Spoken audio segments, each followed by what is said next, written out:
I'm getting to this review a little late. I think I watched this like 2 days ago now. I already took it back to Redbox, but I ran a movie called Den of Thieves, which I've heard from a few people that they really enjoyed it. And then I posted on my Facebook group that was like, I haven't heard a bad word about this movie. And then, of course, lo and behold, I knew I was asking for trouble putting something like that.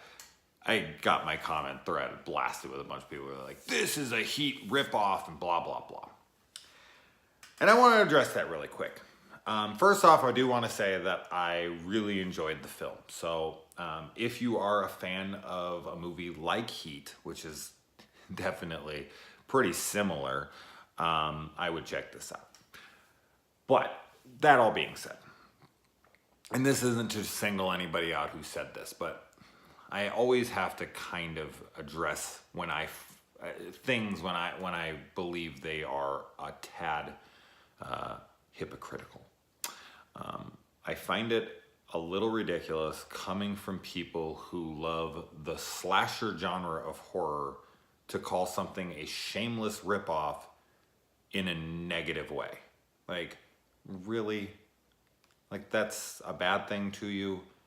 Fans of Friday the 13th are going to sit there and tell me that this movie is a shameless ripoff of Halloween and how could you like it and how stupid? Come on, man. Like, do I really even need to comment further on that? I feel, I've said this on my channel many times. I just feel like newer films are rated and critiqued so much harder than older films are. Like, pretty much the entire 80s slasher genre craze is knockoffs, inferior knockoffs of Halloween.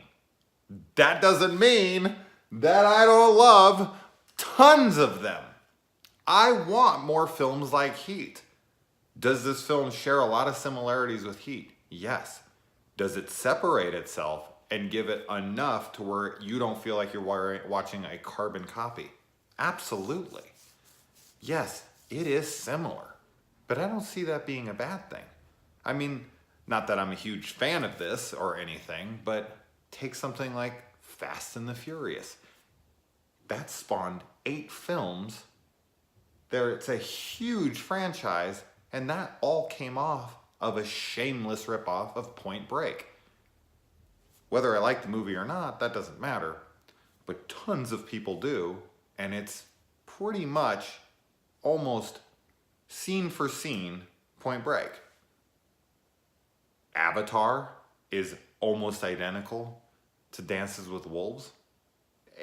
There's plenty of films out there that are shameless ripoffs. Yes, the opening scene is pretty damn similar. So that one I was like, oh wow, this is very similar to Heat.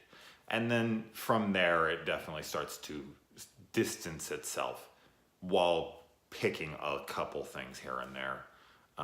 But anyway, this has Gerard Butler in it, who I thought was excellent in this. I thought everyone was really good in this. You got the kid who plays Ice Cube in that Straight Outta Compton movie, which I still haven't seen. I really do want to see that. I don't know why I haven't seen that one.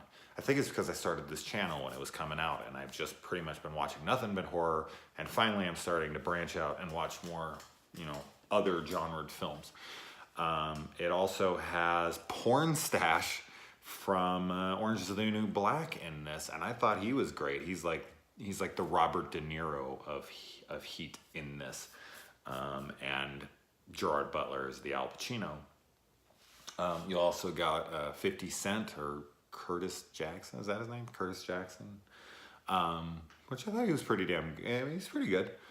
And everybody else really plays their roles well. It's very rated R. It's very crime drama, gritty street. I dug it. I thought one thing I was really impressed with in this movie, much like Heat, but that doesn't, like, just because it's shameless ripoff and whatever doesn't mean that this film shouldn't get credit for these kinds of things. I thought the gunplay in this movie was excellent. Very, very, good attention to detail on how trained professionals handle their weapons in, big fight scenes out in the streets. I was I was really surprised. Lots of stuff like, you know, when guns run out of ammo, like the you know, uh, the slide clicks open and they actually like reload and all that. It's never like they're just keep firing or guns shooting for an hour, and there's actually like shell casings everywhere, and the way everyone's holding their weapons is actually like how people hold their weapons. I was really surprised by all that stuff. And you know, there's good surprises. And this is another film like Heat where it tries to play on both sides of things, like who are the bad guys, who are the good guys. There's a lot of family drama with Gerard Butler in this that worked very well for me. I loved a lot of the dialogue. I thought the bank robberies were super well done. I really enjoyed the hell out of this movie. So to just completely write it off as a Heat knockoff, I think is unfair, because I'd love to see more movies like this. I don't feel like we get enough of these. Heat is one of the greatest films I've ever watched in my life. It's kind of like Seven or something. I'm not saying this movie's like Seven or that Heat was like a Seven. I'm saying that a film like Seven, I wish there was more knockoffs of it. We don't have enough of those kinds of movies. You've got like Silence of the Lambs, you've got like The Bone Collector, you've got a couple of those movies, but for the most part, there's not enough really good like those films like Seven, like the you know, crime detective thriller, killer in the streets kind of thing. There's not a ton of them out there. Yes, you could sit there and name 15, 20, but not enough. And Seven for me and Silence of the Lambs, they're almost neck and neck, but they're like head and shoulders above everything else in that subgenre. So please, blatantly rip off some of those because I'd love to see more. So anyway, that's my thoughts on this. I didn't think I would run this long, but I just kind of wanted to stick up for these things because I feel like the hypocrisy is a tad annoying at times. So anyways, all right, check out this movie. It's at Redbox and I don't know where else. All right.